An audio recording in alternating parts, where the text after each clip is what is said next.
के न भई। अरे ससुर में ससुर नहीं हमको कहीं हमके लिए के न भई।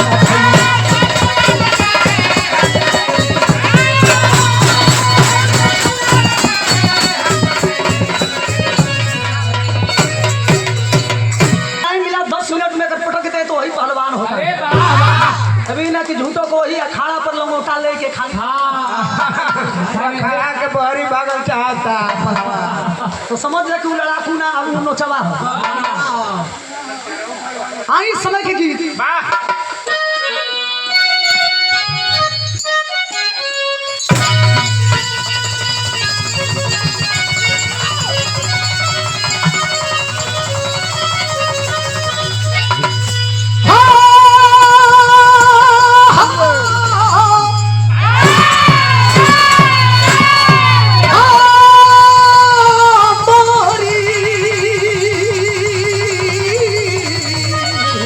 सवरिया भोले बाबा जोगिया हो राम।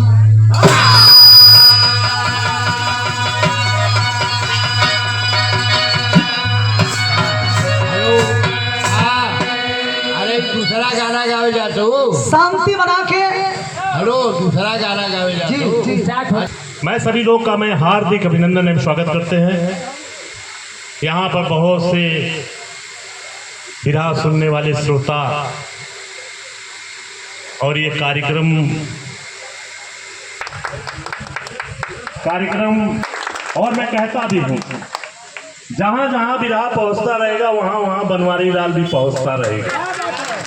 और बनवारी भैया और हम लोग के हमारे महागोपी की तरफ से हाँ जन्माष्टमी के दिन भैया का 4 घंटा हम लोग इस हमारे मंदिर के वार्षिक उत्सव में आपका देते जो आशीर्वाद देते हैं, जो आप लोग सम्मान देते हैं, जो प्यार देते हैं, वही मेरे लिए सबसे बड़ा पूंजी। अगर जाऊंगा तो धरती से यही लेकर जाऊंगा।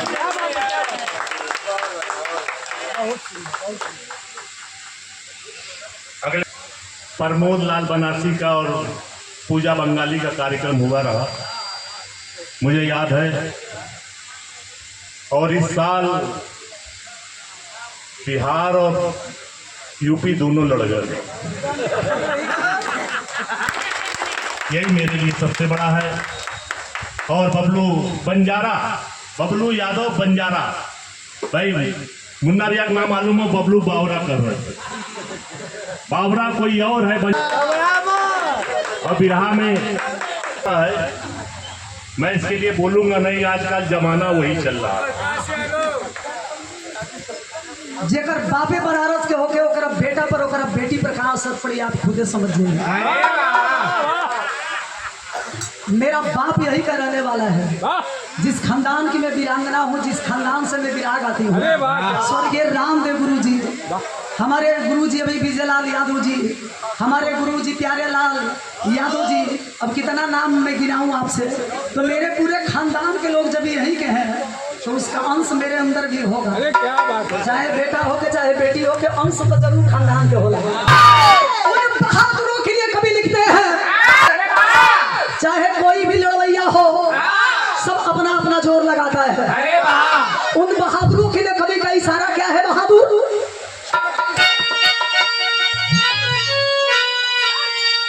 छलकती हददिया,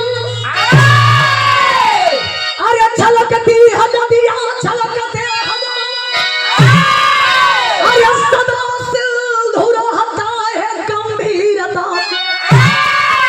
कोई पाप कर क्या गवाता है जीवन, अरे कोई चार देता समर्पितता से, रही करकटी कुंभकर्ण किनारी, अरे उसी करकटी का सुघर भीम बेटा, कहा बापू दादा हमारे माता, जमाने से छीने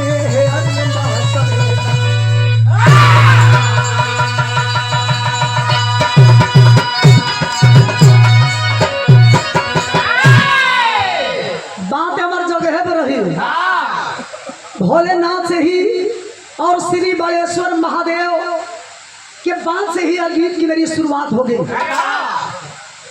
छलकती है नदियां छलकते हैं नाले सदा सिंधु रहता है गंभीरता से।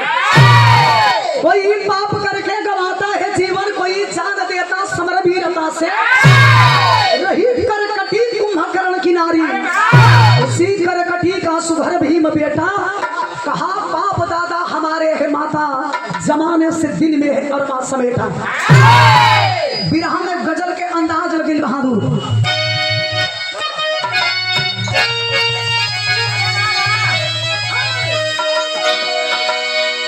बिरहा में वो है गजल के अंदाज बा। अरे बजा दे श्याम, अरे बजा दे श्याम बसुरिया तो मजा आ जाए। बजा दे श्याम बसुरिया तो मजा आ जाए।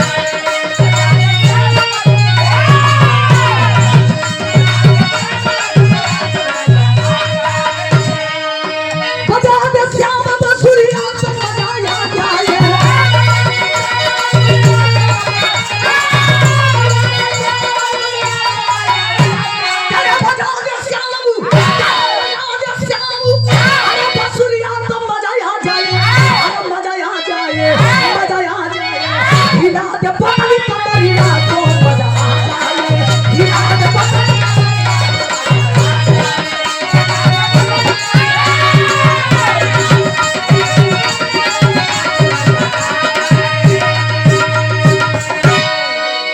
गजल से बढ़िया कवि जी हमारे बिरहा के लाइन लिखवन बहादुर। अरे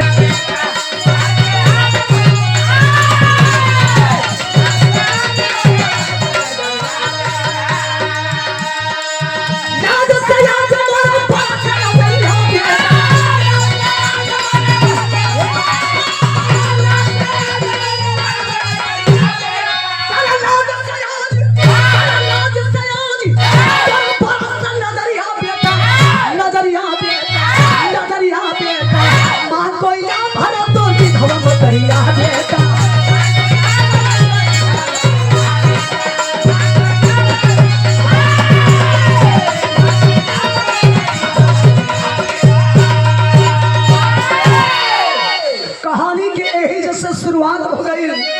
कहानी बात होने समय के बहादुर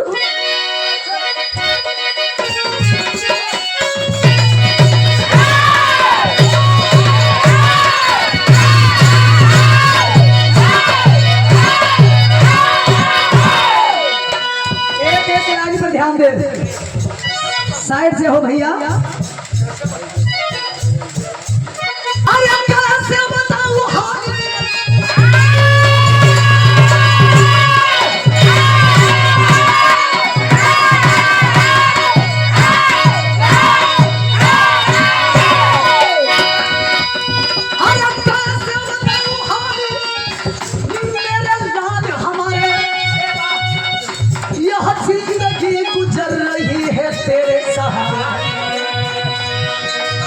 पिता थे तेरे कुंभकर्ण, पिता थे तेरे कुंभकर्ण रावण का भाई, पिता थे तेरे कुंभकर्ण रावण। रघुवर के हाथों हो गई है, रघुवर के हाथों हो गई है। तुम ही नहीं बचोगे, बस्ती दिल में ये शंका, तुम ही नहीं बचोगे। अचल में भागी लेके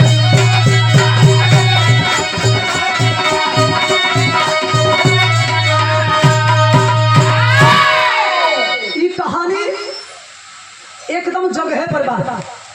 रावण का भाई जिसका नाम बताया गया कुंभकर्ण, कुंभकर्ण के दुल्हन का नाम बतावल गई करकटी। और करकटी का एक बेटा है जिस बेटे का बड़ा प्यार से नाम रखी है भीमसेन। एक रोज भीमसेन अपनी माँ से सवाल करता है कि माँ यह तो बताओ कि दुनिया की माँ अपनी मांग में सिंदूर लगाती है, लेकिन आपकी मांगी क्यों सुनी है? करकटी कहती है कि बेटा भी नादान हो, बताना उचित नहीं समझ रही हूँ। भीमसेन कहा कि माँ आप समझ रही हो कि आपका बेटा भी नादान है, तो मैं इतना नादान भी नहीं हूँ। यह तो बताइए कि आपका मांग का सिंदूर किसने मिटाया? करकटी कहती है कि बेटा जब जानना चाहते हो तो दुनिया के लोग जिसे पूजा करते हैं भगवान राम मानते हैं। भगवान राम ने मेरे मांग के को मिटा डाला। तुझे अनाथ बनाने वाला कोई और नहीं, दुनिया के लोग जेके भगवान राम माने लोग, भगवान राम ने मेरे मांग के सिंदूर को मिटा डाला और तुझे अनाथ बनाया है तो भगवान राम ने। समझ गई भीम से कि दुनिया में हमरे बाप के मिटावे वाला भगवान राम, ये दुनिया में जिंदा रहा तो भगवान राम के गर्दन तलवार से काटो और तलवार से काट के अपने खानदान की मर्यादा बचाई। उठा के जब तलवार भगवान राम के मारे चल तो कवि जी बिरहा में तर्ज लिखेलन बहादुर।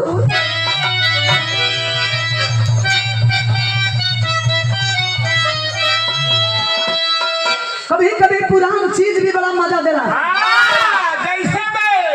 कहेल आदमी की पुरान चाउर होखे आ पुरान गुड़ होखे, पुरान मेहरारू होखे, हेने हाथ ना देखौनी। पुरान सिरिका दवाई के काम करेला, वो एक एक ठेपी लेबो तो पुराना चारों बड़ा काम करेला। आना तो एक गिलास मजे के ले लिहलो तो दारुओं से बेसी नशा करेला। स्वर्गीय रामदेव गुरु जी के जमाना के तर्ज कैसे बहादुर।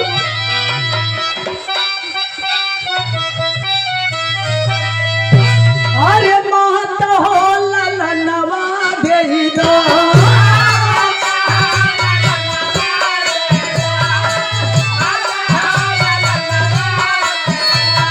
कोई न हो बीरनवा देहि दो,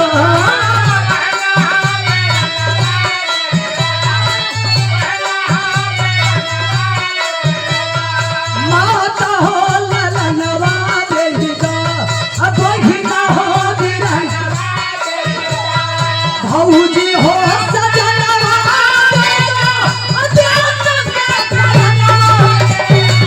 माता हो ललनवा देहि दो, भैया हो अरे भौजी हो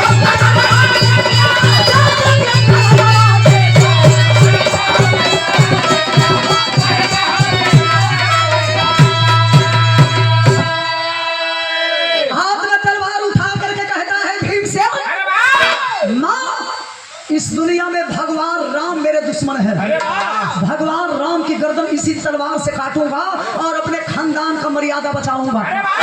करकटी गली रे बच्चा, लड़का बड़े अभी भीतर ही रहो, ज्यादा फनियो मत, ज्यादा फनी भगवान राम से लड़े के हो। लड़ना है तो दिमाग का इस्तेमाल करना पड़ेगा। कभी लिखते हैं क्या, अरे माई हो बेहनवा भइले, माई हो यहाँ का जनमवा भइले,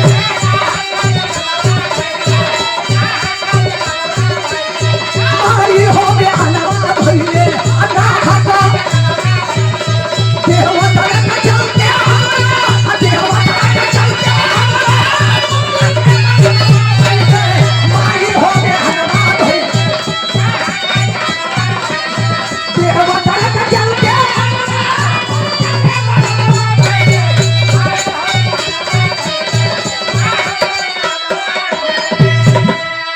बाबू घोर तपस्या किया, घोर तपस्या किया, भीम बीजे बनवा जाके,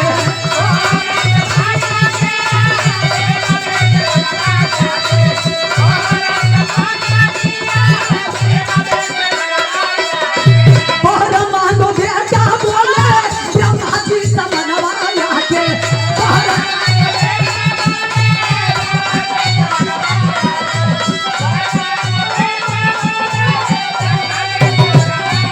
अरे तोरे भाग की क्या जमनी, तोरे भाग की क्या जमनी, माता बनवा भइले, माय हो रे बनवा भइले, अल्लाह चल के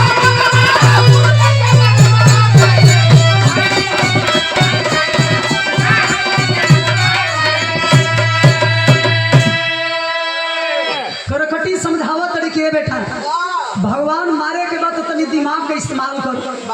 भीमसेन समझ गया भगवान राम के नाम मार के जाल के जंगल में ब्रह्मा जी के भक्ति में लीन हो गए। ओम ब्रह्माये, ओम ब्रह्माये,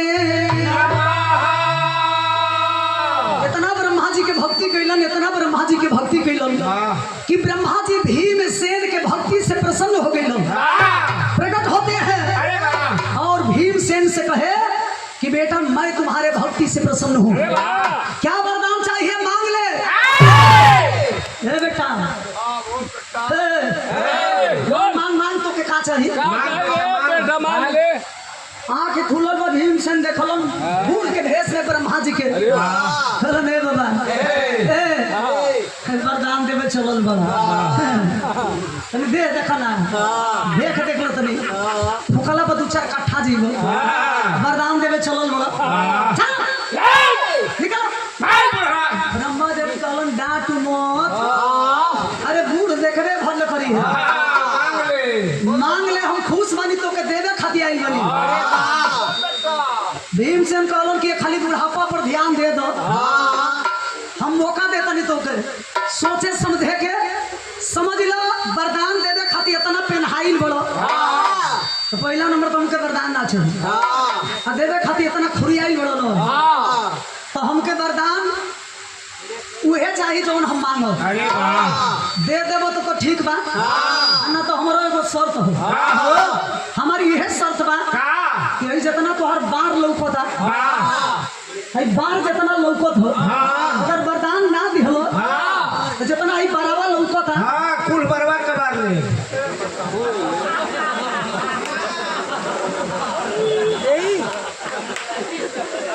फसाओ मत, मोच दादी हर बात के कीमत हर बात के जो वजन होला कीमत होला। मोछ दाढ़ी के बात होता भाई, मर्दों की शान मोच होती है, जो ना मर्द के सीना में बार लेके ओकर कोनो एतबारे ना नेताजी खाली ऐसे ऐसे कैला से बिरहा थोड़े होई। बड़ा दिन के बाद भेंट भइल बा, लेकिन आज पहली बार हई स्टाइल हम देखनी है। कहलत क्या बोलू हो समास में बोलो हमके लइका जला दो, हम वो लइका ना है जिलेबियों से टेढ़ है, पहिला नंबर तो हमके वरदान ना चाहिए, हम मांगब तो हमके वरदान मिले के चाहिए, अगर ना वरदान दिहलो तो भुला जाए कि बुढ़ाई बोलो एकरा को बराबर लगा बुखारे। ब्रह्मा जी कहलन मांग के वरदान का मालस मास्टर बिरहा में तेरी के भाव निकल गई।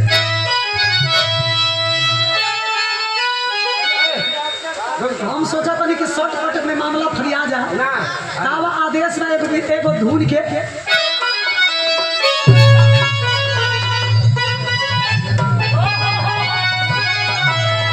जवानी के आवन स्वर्गीय रामदेव गुरु जी करेजा से तर्ज के गाई कैसे बहादुर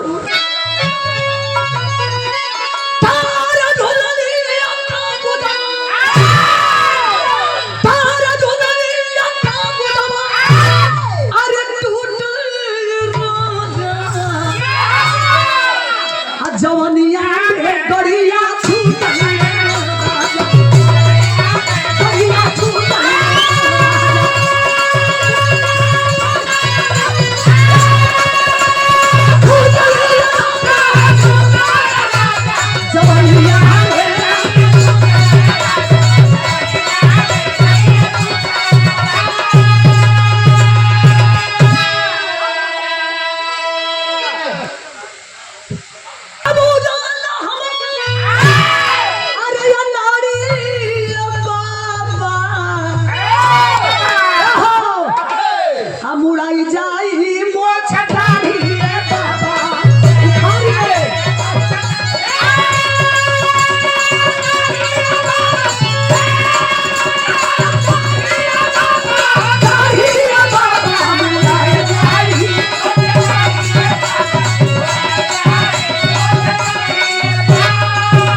विचार बताओ खार ली है हाँ मन बता लेकिन तो के वरदान का चाहिए बिहान सूर्य वाला भैया वो छिनरी बुजरी निकाल ले ढुकाऊ रे सधे का देला एक बारी 2-4 को हिलावे वाला चल रहा सब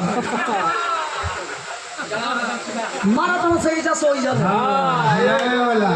लेकिन हम अपने खानदान का मर्यादा कभी खत्म होने नहीं देंगे। जिस बिरहा को हम खाते हैं जिस बिरहा को हम पहनते हैं जिस बिरहा की कमाई से हमारी रोजी रोटी चलती है, उस बिरहा को कभी हम विलुप्त होने नहीं देंगे। अरे वाह सूरत जे जन्मे वही से मोर मरना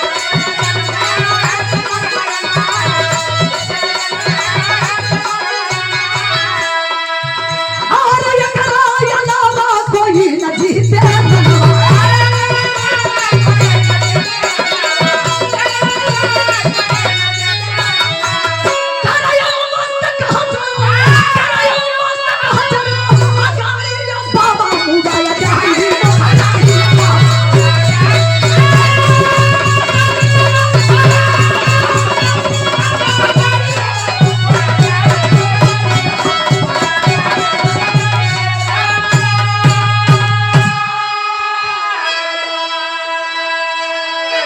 सुना खाली और ही मौका देता नहीं तनी बढ़िया से संभर जा वरदान ना चाहिए देगा खातिर इतना फैलियाई बड़ो तो हमके यह वरदान देता कि धरती पर जो लड़का पैदा हुई जहिया जन्म ली उहे हमके मारी न तो कोनो माई के लाले बेटा के डिगावे वाला पैदा ना हो ब्रह्मा जी कहलन इतनीक फसाई दिहल मांगत ना जवन लड़का जहिया जन्म ली कैसे मारी वरदान दे दे तो ठीक हो आई अगर वरदान ना दिहली कबारी तो ई कहल ही बाकी उखाड़ अगर उखाड़े लगी साला बर्दाश्त होई हो ना हो बकरूट हो जाए साला कपार के उखाड़ी तो कोनो दिक्कत ना मोछियों के उखाड़ी तो कोनो दिक्कत ना बरौनी के उखाड़ी तो वो दिक्कत ना लेकिन नीचे का उखाड़ ली सब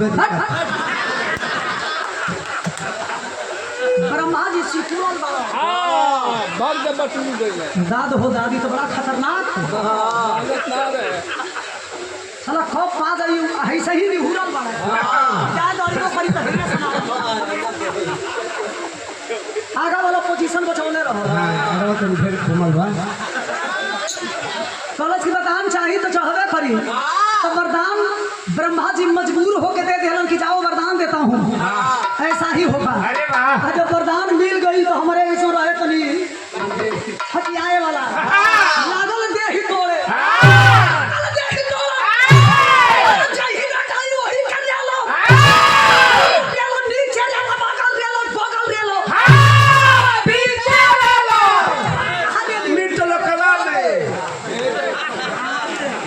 हरियाई के बोलो कब फरिया के बोलीला तोरा बुझाला ना कलश कर जो है भेटाई लो देवता लो माय जाना के रे लो देवता लोग तो ले लेबे करो जब आई लोग उल्टा लटकाई वरदान पाए के जब स्वर्ग पर चढ़ाई कइलो तब राह में तर्ज लगी बहादुर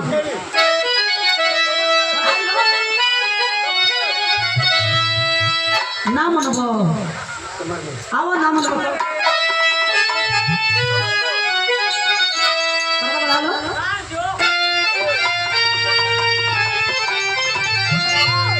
अरे समर में लड़ने वाला ना कोई ये बाबू समर में लड़ने वाला ना कोई स्वर्ग पर किया चाहे तुम करना वाला होगा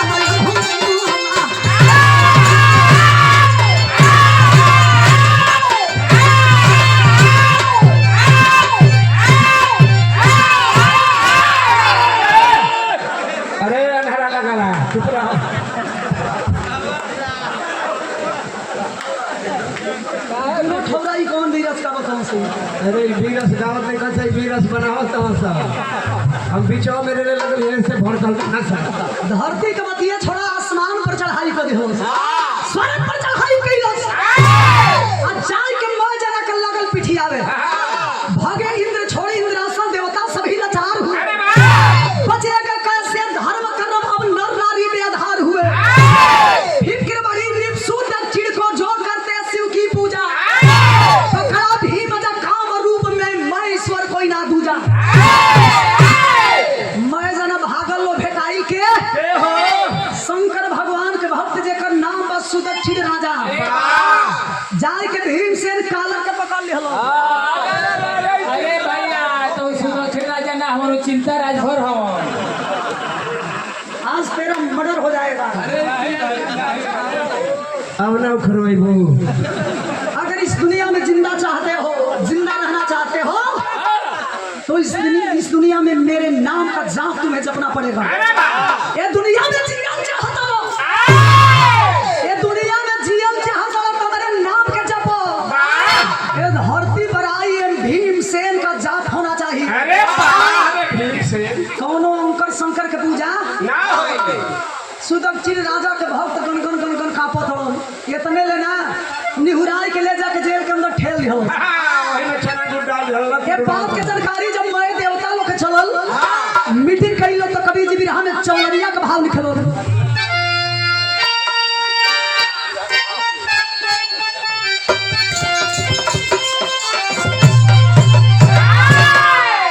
रोज तो के समझाई ना कि मीरा के चढ़े उतरे वाली आदत नहीं खे। हां के समझावे लो। यही तोरे मास्टर क्यों? यही तोरे मास्टर के समझाई ला। का समझावे? मीरा पहले चढ़ेली ना चढ़ेली तो उतरे का आदत नहीं खे। हां त का करबो हितवा के जान बुका। जब स्वर्गीय रामदेव गुरुजी में बुल्लू गुरुजी में जब मुकाबला होखे के तरस के लोग कैसे गावे वहां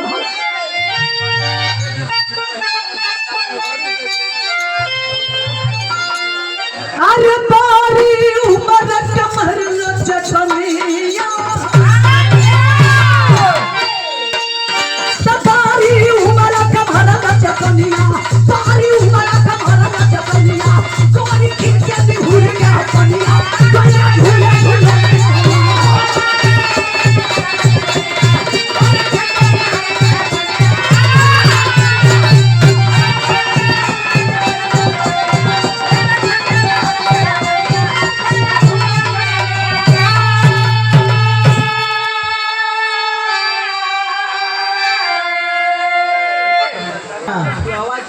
बर्दाश्त हो जाए तो ठीक है।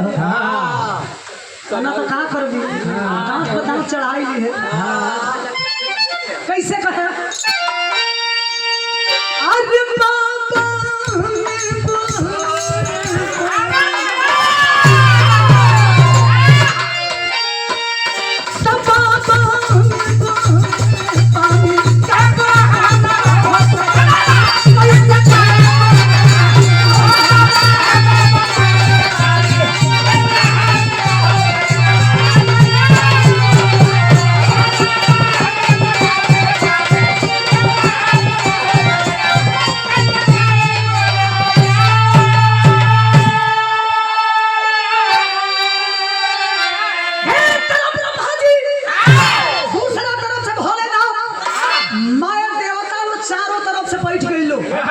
मीटिंग होता जैसे मेरे नेताजी बैठल बने मीटिंग होता जब बारी बारी से पूछाए लगल तो कभी जी भाव लिखत नहीं कर ब्रह्मा बोले मधुरी बनिया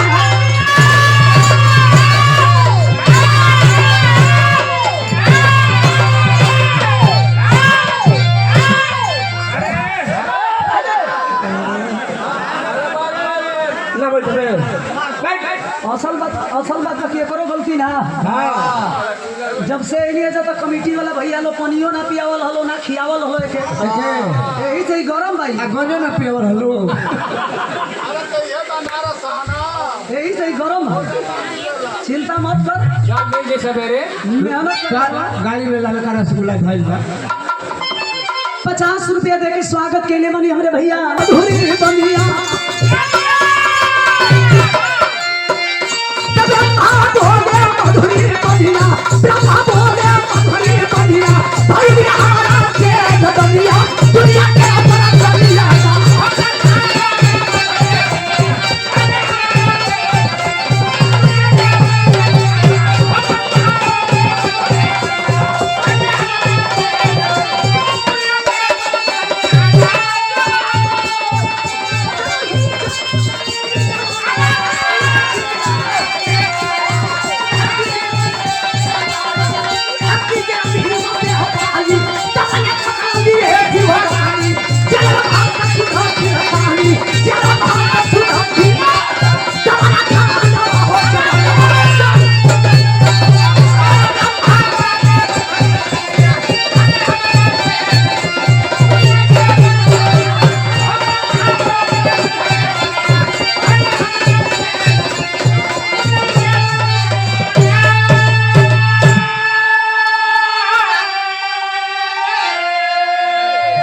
कॉलेज के पार्षद एवं हमारे रंग बिरंगे मंदिर के संयोजक अब धले बचवा संरक्षक। लेकिन जब ब्रह्मा जी के पारी आई पूछल गई कि गलती के कैले बा तो देखले ओकर जे गलती कैले रहेला ओकर गर्दन शर्म से झुका रहेला।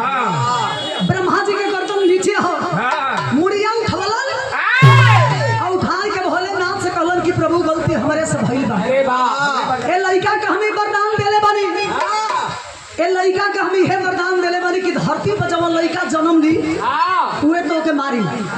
भोलेनाथ समझ गेलन कि ओ गलती इहे काम कैली, गलती ई कैले बड़ा ना भोग सबके मिलत हो। रात के समय में भोलेनाथ अपने भक्त सुदक्षिण राजा के सपना देखौलो, मेरे प्रिय भक्त हो तो उसी जेल के अंदर माटी के शिवलिंग बना करके मेरे नाम का जपो। भोलेनाथ के भक्त सुदक्षिण राजा जब माटी के शिवलिंग बना के भोलेनाथ के नाम के जब जपे लगलन तब मात्र 2 लाइन अल्लाह लिखलन कवि जी। हमारे परिवार के लोग जब आगे बढ़े नहीं तो हमके बड़ा खुशी होला। प्रमोद लाल बनारसी जी बिरहा के बड़ा ही अच्छे कलाकार हमारे गुरु भाई, एक बार जोरदार ताली बजा करके आप लोग स्वागत लगी।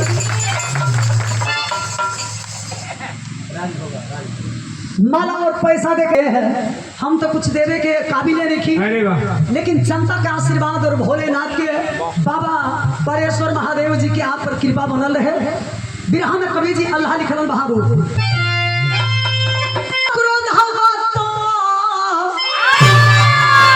अरे ज्ञान मीठी जाला अरे सब ही के मानी अब घटावे अभिमान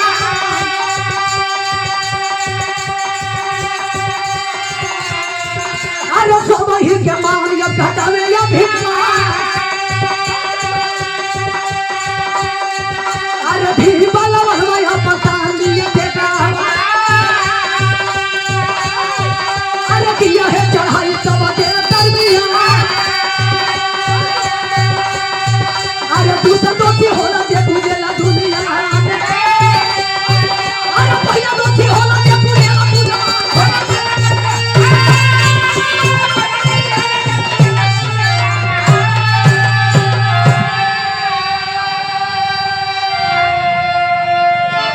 जब माटी के लिंग बनाए के भोलेनाथ के भक्त सुदक्षिण राजा जब पूजा करे लगलन भीमसेन के जानकारी हो गई, उठाए के तलवार मारे चलन सोचा तो कि एकरा में गलती ना, एकरा में गलती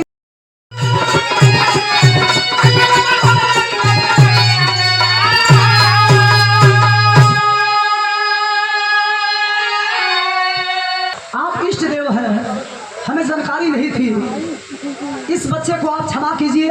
बोलो क्षमा कैसे करी रे? सुना तो नहीं कि बड़ा तुम लोगों को उखाड़ कर ले है, बड़ा लोगन के उखाड़ कर ले पाला पड़ गई बड़े। अब बताओ कि उखाड़ी की क्या करी? हाँ ले हमार पकड़ का बरो उखाड़ कलस के सरकार अगर तनियो मनी ठेली दिहल ठेलाला के मतलब त्रिशुलिया के नोखिया